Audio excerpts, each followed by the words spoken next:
Olá, queridos alunos do 8º ano, sejam todos bem-vindos, espero que vocês estejam bem. Eu sou a professora Daniele Costa, do componente de Língua Portuguesa. Vamos conhecer a nossa aula? Aula 70, objeto de conhecimento, figuras de linguagem, com detalhamento em figuras de construção. Então, turma, vamos juntos aí para a aula 70?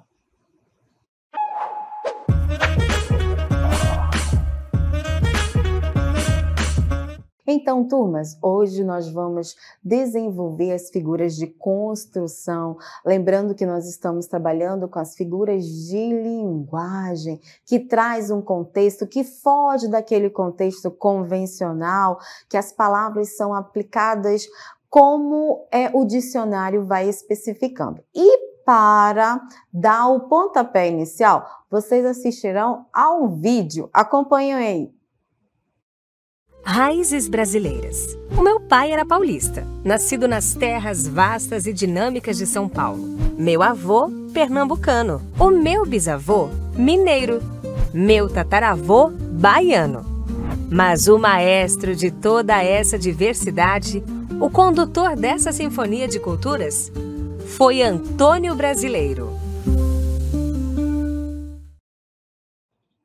Então, turmas, vimos aí a letra, né, do Chico Buarque, que diz o título Para Todos. Meu pai era paulista, meu avô pernambucano, meu bisavô mineiro e o meu tataravô baiano.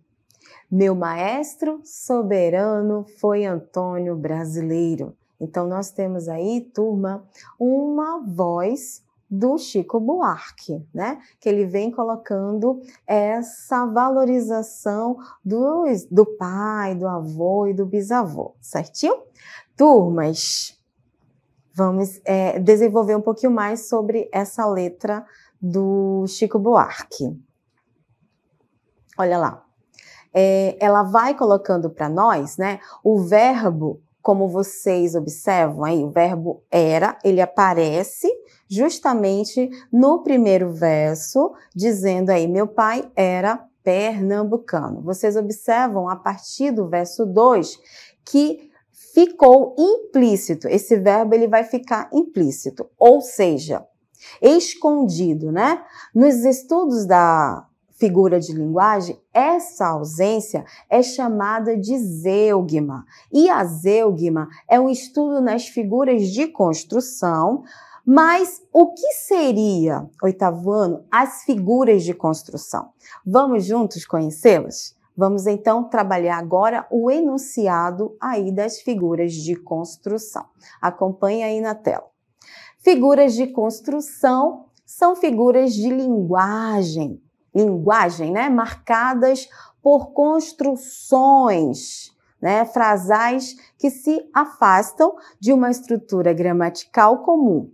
E nós vamos já conhecer quem são essas figuras de linguagem, tá? Então, quero chamar a atenção de vocês justamente para esse enunciado aqui, já que nós vamos desenvolver as figuras de construção, que justamente elas vão trazer para nós aqui um afastamento, né, de uma estrutura gramatical lá que nós temos comuns no texto. Professora, quem são essas figuras de construção? Então, nós temos aqui a zeugma, nós vamos desenvolver o conceito, vamos ver aí exemplos e como ela vai trabalhar nesse afastamento de estrutura gramatical, tá? Além da zeugma, nós temos a elipse, o pleonasmo,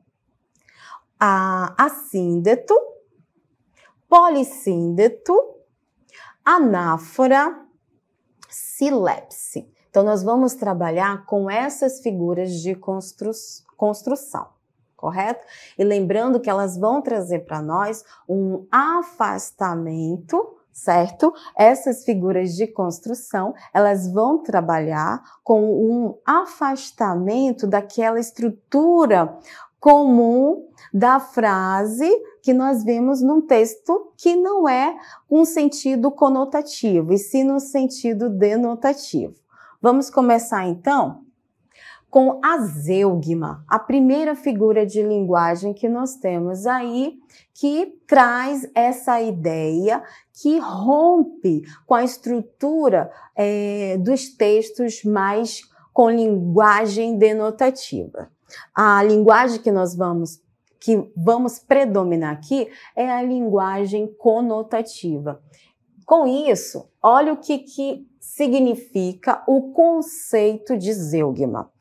A zeugma ocorre quando, vou destacar aqui, omitem termos. Lembrando que termos são palavras já expressos no texto, correto? Então, a zeugma, ela vai se materializar dentro de um contexto e uma palavra já foi mencionada e nas demais palavras, nas demais frases ou versos, ela não vai mais aparecer. Então, o primeiro verso aqui, lá da letra do Chico Buarque, que nós vimos lá no vídeo. Para todos. O meu pai era paulista, meu avô pernambucano, meu bisavô mineiro, meu tataravô baiano, meu maestro soberano foi Antônio brasileiro. Então observem, turma, que no segundo verso nós temos aqui uma vírgula e ficou omitido, ficou implícito o verbo era. Na linguagem denotativa, esse verbo, ele ia aparecer. Mas como nós estamos falando aqui poeticamente, então usa-se a zeugma, né? E ela fica implícita, essa palavra. Quando ela fica implícita, nós temos aí a zeugma. A mesma coisa no terceiro verso. O meu pai mineiro, ou seja, foi escondido o verbo que já foi mencionado anteriormente, como diz aí o conceito de zeugma. Ocorre quando se omite termos já expressos no texto. Aqui no quarto verso. Meu tataravô era baiano. Ok? Então, por esses termos que já foi mencionado anteriormente, está aí implícito, foram omitidos. Dentro desse contexto aqui, nós temos a figura de linguagem chamada zeugma, certo, turma? Então, nossa primeira figura de linguagem, ela traz essa ruptura com a frase comum de omitir uma palavra que já foi mencionado anteriormente. Vamos agora para a nossa próxima figura de linguagem da nossa aula. Acompanhe aí na tela. Elipse. A elipse, ela também é uma omissão. Uma palavra vai ficar implícita. De um ou mais termos os quais não foram expressos, isso aqui é interessante, não foram expressos, ou seja, mencionados anteriormente no discurso. Entretanto, são facilmente identificáveis pelo interlocutor, ou seja, por quem está recebendo a mensagem ou ouvindo alguma comunicação, principalmente com os textos literários ou musicais. Vamos ver aí um exemplo da elipse.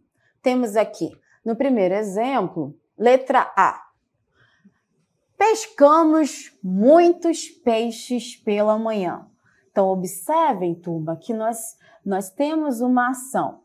Só que uma palavra, ela ficou aí implícita, que no caso, aqui embaixo ela aparece, né? Entre esses colchetes aí, tá? Na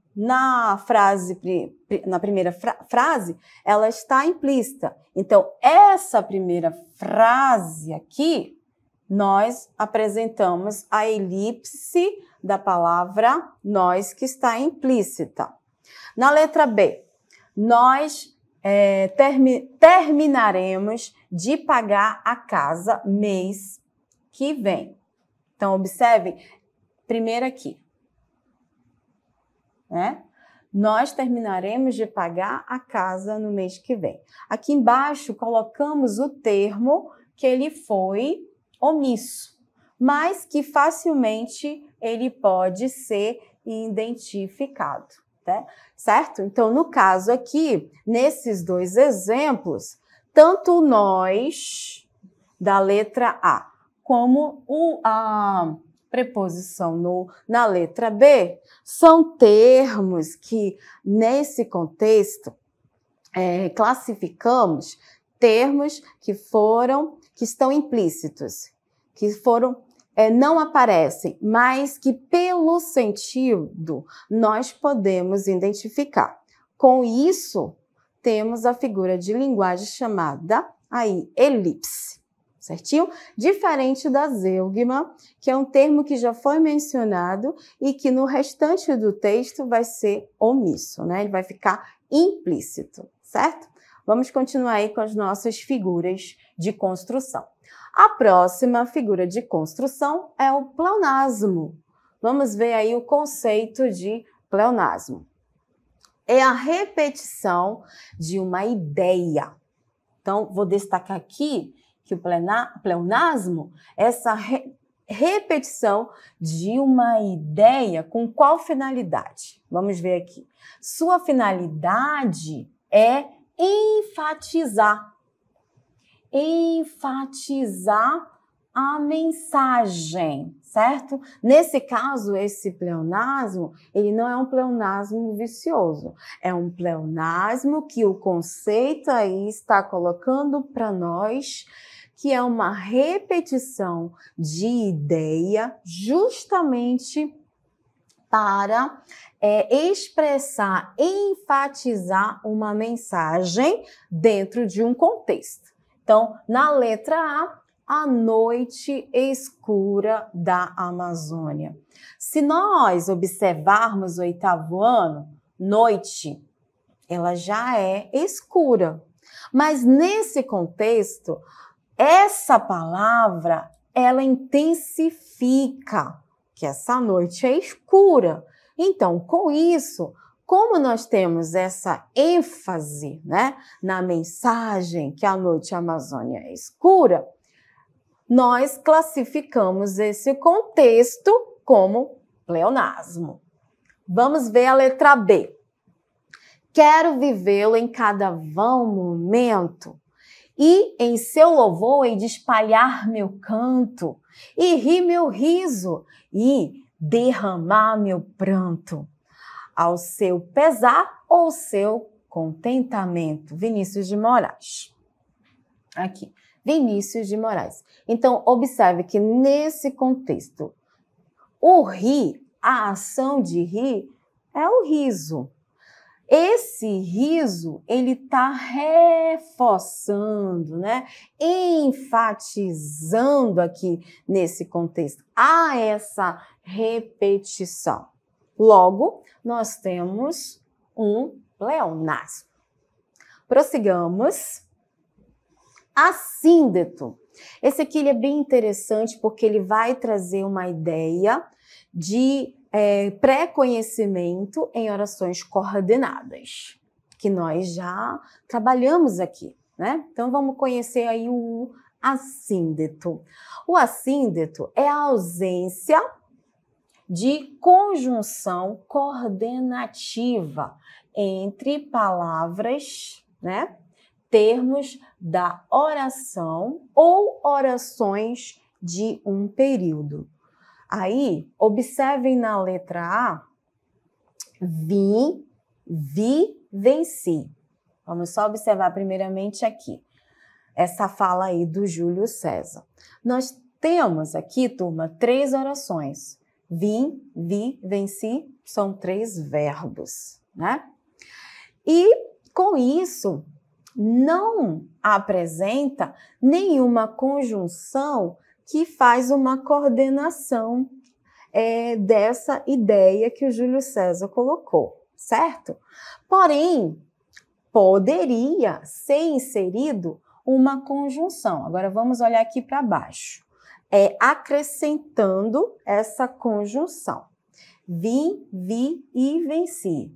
Essa palavrinha, ela dá uma ideia de adição, correto? Então, essas duas aqui, olhando pelo olhar da sintaxe, é oração coordenada assindética, porque não tem conjunção.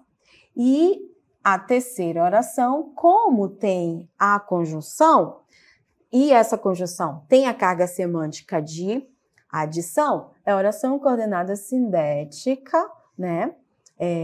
Aditiva. Porém, no assíndeto, quando existe a ausência de conjunções, e poderia ser inserido, mas não aparece, nós chamamos de figuras de linguagem assíndeto. Olha lá, certo? Pois bem, vamos ver um outro exemplo ainda sobre assíndeto. Letra B. Ela é doce, perigosa. Ela é amada, estranha. Então, observem que aqui pode, nesses períodos, podem ser inseridos conjunções. No caso aqui, ideias de oposição, correto? Então, ela é doce, mas perigosa. Essa palavrinha aqui pelo olhar da sintaxe, é uma conjunção adversativa. Porém, ela não aparece, ela é omissa, certo? Então, com isso, não havendo a presença explícita dessas conjunções, nós chamamos aí de assíndeto. Além do assíndeto, nós temos o polissíndeto. Interessante que aqui poli significa vários, né? E o síndeto se referindo a conjunções. Vamos ver o conceito do polissíndeto. Ao contrário do assíndeto, o polissíndeto é caracterizado pela repetição da conjunção coordenativa que tem o conectivo. Aí o exemplo, Dolores brigava e gritava e falava. Olha só, nós temos aqui também 3 orações, porém há essa presença da conjunção aditiva. Se elas estão sendo repetidas, tem aí essa ênfase delas, nós vamos classificar como polissíndeto. Assim como na letra B. E planta, e colhe, e mata, e vive, e morre. Nessa letra B, da Clarice Lispector, né, já podemos intensificar melhor essa repetição da conjunção aditiva. Como ela se repete para trazer essa sequência de somatórias de informações, nós chamamos de polissíndeto. Então, turmas, na assíndeto, teremos aí a ausência das conjunções, né? Lembrando que as conjunções, elas têm a função de ligar as orações, correto? No estudo sobre as figuras de construção, quando temos essa ausência de conjunção, assíndeto.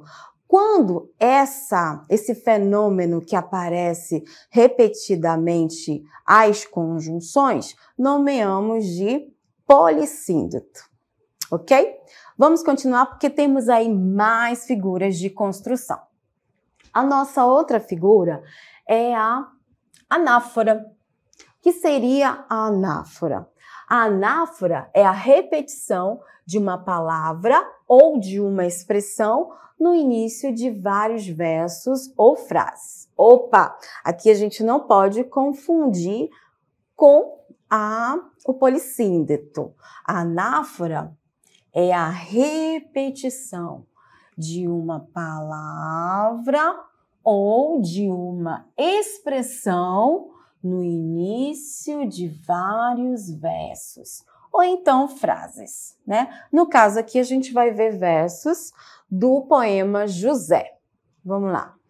E agora, José, a festa acabou, a luz apagou, o povo sumiu, a noite esfriou. E agora, José? E agora você? Você que é sem nome, que zomba dos outros, você que faz versos, que ama, protesta. E agora, José? Se você gritasse, se você gemesse, se você tocasse a valsa vienense, se você dormisse, se você cansasse, se você morresse, mas você não morre, você é duro, José. Então, observem, turma, que a anáfora, ela traz uma característica particular das figuras de construção, que no início do verso ou no início da frase, a repetição de palavras. Então, nesse poema, sobre o José, que vai falando desse indivíduo, né, que se esforça para sobreviver, que passa por dificuldades, mas que não morre. Ele é duro, ele enfrenta os desafios e vai em frente. Aqui nós temos se você, e aí a valsa vienense, se você. Observe que são palavras que vêm aí se repetindo. Quando, nos estudos da figura de linguagem, observamos essa caracterização, então nomeamos como a anáfora, essa repetição de palavras, né, dentro do contexto, seja de versos ou então seja de uma frase. A característica da anáfora será nessa materialização, ok? Sigamos a silepse. Bem, a silepse, eu quero que vocês prestem bastante atenção nesse conceito, porque ela traz muitas informações, é uma figura de linguagem que vai trazer muitas informações e a gente precisa diferenciar essas informações. Então, a silepse é empregada mediante a concordância, turma, da ideia e não do termo utilizado na frase. Voltando, a silepse, ela vai ser a concordância da ideia e não do termo utilizado na frase. Dessa forma, ela não obedece às regras de concordância gramatical, e sim por meio de uma concordância, aqui está o ponto, ideológica, né, das ideias. E a silepse, na verdade, ela pode ser classificada em silepse de gênero, silepse de número e a silepse de pessoa, tá?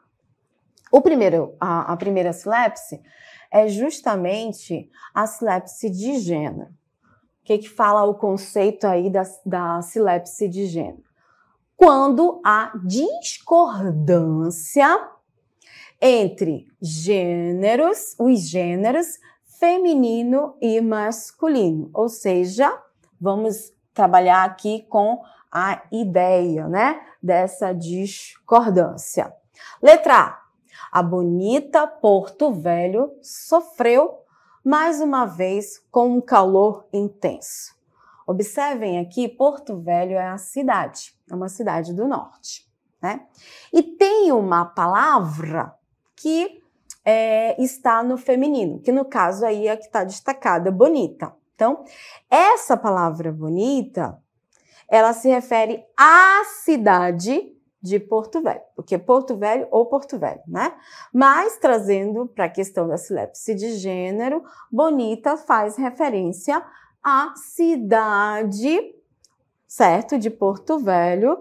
A bonita cidade de Porto Velho sofreu mais uma vez com o calor intenso. Outro exemplo de silepse de gênero. Vossa Majestade está preocupado. Ou seja, Vossa Majestade, a Vossa Majestade, né? Traz essa ideia do feminino. Porém, não é a rainha, mas sim o rei. Então, nós temos aí essa discordância essa discordância nós chamamos de silepse de gênero. A próxima é a silepse de número, quando há discordância, certo? Entre singular e plural. Pois bem, agora a gente vai focar na questão aqui do número. Então, no exemplo a procissão saiu, andaram por todas as ruas da cidade de Salvador. Então, procissão dá ideia de coletivo e está no singular. Em seguida, a gente tem o verbo não no singular, mas sim no plural, né? Se referindo a essa procissão, a procissão. Ok? Então, aí a gente tem uma discordância da questão do singular e plural. Então, nós chamamos isso de silepse de número. E a última, aqui, da silepse de número, como vai a turma? Estão bem?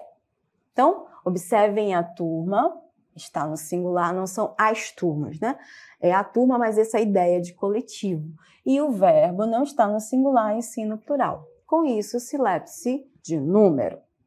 E a nossa última silepse é justamente a silepse de pessoa, quando há discordância entre o sujeito, que aparece na terceira pessoa, e o verbo que surge na primeira pessoa. Então, o sujeito da frase vai estar na terceira pessoa, e o verbo vai aparecer na primeira. Então, nós temos aí os dois exemplos. Os agricultores, temos orgulho de nosso trabalho. Então, eles, né, os agricultores. O verbo não vai acompanhar esse sentido de terceira pessoa, mas sim de primeira pessoa. Temos aí o orgulho de nosso trabalho. O verbo na primeira pessoa, como diz aqui o enunciado. E o sujeito na terceira pessoa. Letra B.